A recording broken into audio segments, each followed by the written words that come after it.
These bins don't fit, but we're going to fix that. First step is getting this old shelving out. Moving it off the wall allowed me to get to these lag bolts. I'm going to take out these all the way through on each shelf, front and back.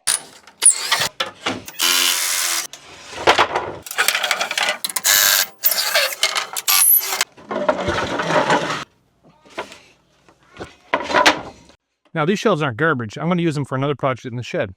And you want to carry them over? Dad, you want to help carry them over too? Is it really heavy? No. Not too bad, eh? Dad, it's not heavy. Now in the storage room, I've got some carpet that I've salvaged from an old project. Since I'm adding new shelving, I need to cut out a small section to make everything fit properly. I use my Alpha knife to cut the carpet, and that actually gives me the perfect opportunity to show you a quick trick for dealing with carpet when you're tearing out. When you roll up the carpet, make 2 small slots near the edge of the roll. Then cut a tab on the edge and tuck it back into itself. This locks the roll in place so it stays tight and doesn't unroll before you get it out to the garbage. I'm also testing out these new DeWalt earbuds and speaker combo in the garage while making all my cuts. First thing I'll be doing is cutting my blocking to go in between the joist space so that I can nail my front legs in place. I'm using the Diablo Wood Demon blade on my miter saw to make these cuts, and as you can see, it makes a nice clean and smooth cut. I'm going to set up my laser here so I can get my blocking up in the ceiling. So I'm going to set it on my 2-foot mark from the wall and transfer that up there and then nail my blocking in place.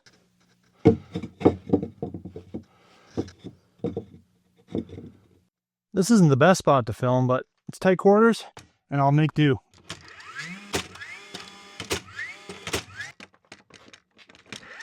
This battery-powered DeWalt framing nailer makes quick work of this task. Not everyone has a framing nailer, so yes, you could use screws, but I like the speed of the gun.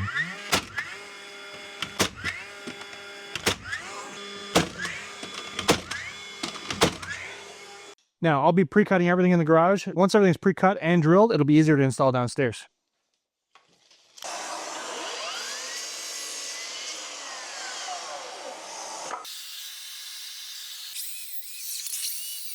Now I've pre-laid out and measured all my shelving positions according to how level the floor was as well. So I've marked those on these 2x4s. I'm going to line them up with my square, clamp them together, and I'm going to cut that track in with this sliding compound saw. Now on the longer legs, I'm going to cut this slot into it at the levels of the shelving. And why I'm doing this is because that'll allow me to get my angle brackets, slide them in, and that'll be my shelf support right there.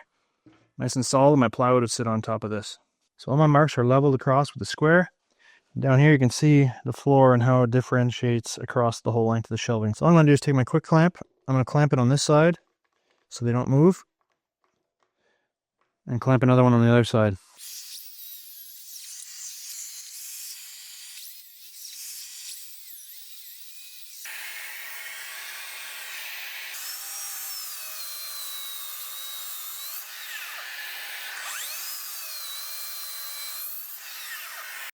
Now with that track cut in, my steel will sit right into that nice and flush and easy.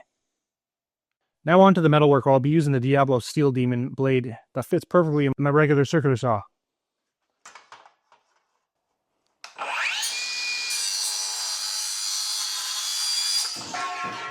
It cuts super easy, cool to the touch after, and almost no burrs.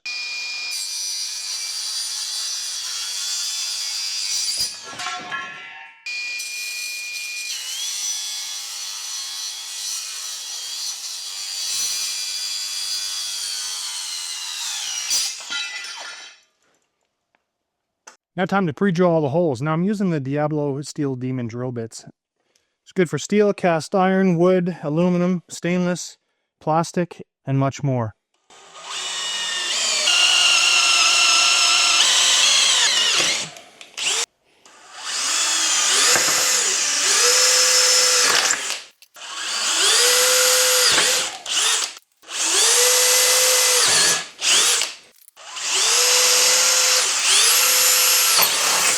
Now that everything's prepped and cut, we can start installing everything. Now I've set my laser up for the elevation of the steel. I'm using these GRK screws to screw this to the studs on the wall. We're going to screw it on, lining it up with that laser.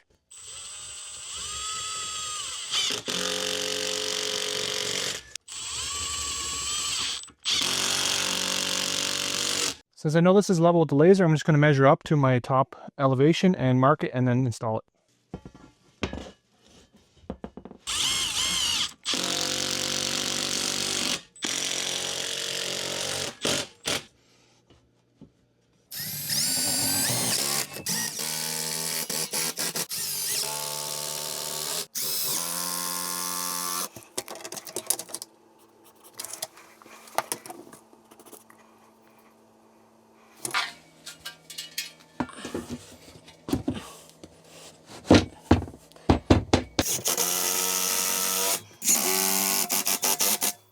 Now we got our first pieces on the wall.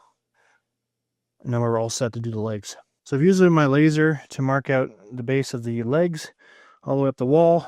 And then since up here, I use my laser to put my 24-inch mark here, so I know that blocking is where the 2x4's got to be here. And then that laser continues up and mark here, and then now I know where to nail my leg. So I got that one, this one done, this one, and this one. And now we're ready to start nailing the legs up.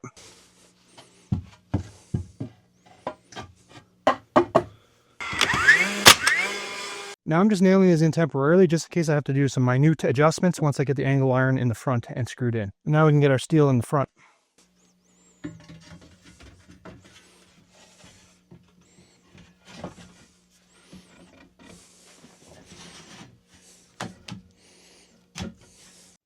I pre-drilled all the holes so they line up center with all the legs of the shelving.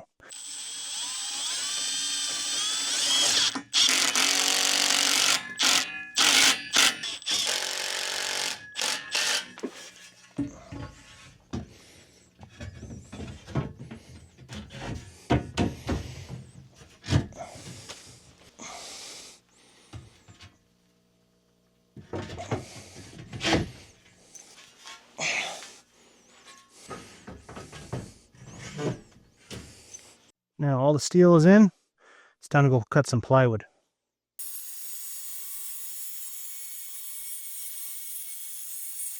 I use the Diablo wood demon blade on the circular saw here, and as you can see it makes a nice clean, no splinter cut. I use the same blade and circular saw to notch out for the 2x4s where the shelving is going, and then use the jigsaw to finish them off. Now that the plywood's all cut, let's go install it. Alright, we got the plywood in, all cut, now it's time to put it in place. So to do this, I'm just sliding this sheet all the way through. I'm going to pick it up.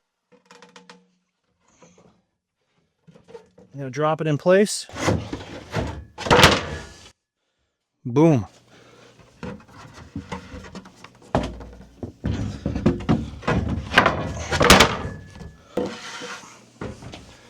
Now for the smaller piece.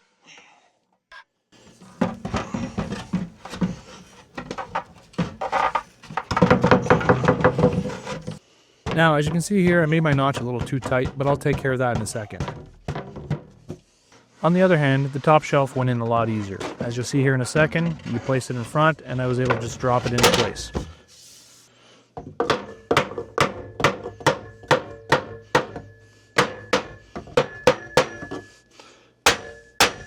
Now that the shelves are in place, I'm going to use these little Tech screws to screw them in from underneath from the pre-drilled holes we did with the Diablo bit.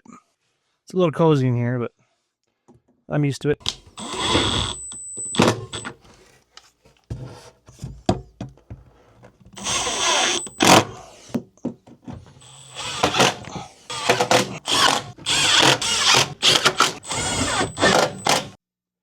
All the plywood is screwed in, and now we are time for the bins.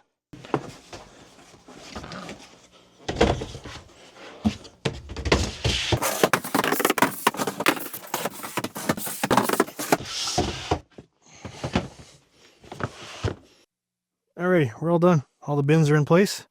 Just got to organize. Now the reason why we went with this design is to get the most maximum amount of space in between each bin and for the height required. Also, we didn't do the little hangers here to slide them in because then we lose a shelf. So we wanted to make a 2-bin space that you could take out and then you could use for shelving for awkward storage items. That's it, all done.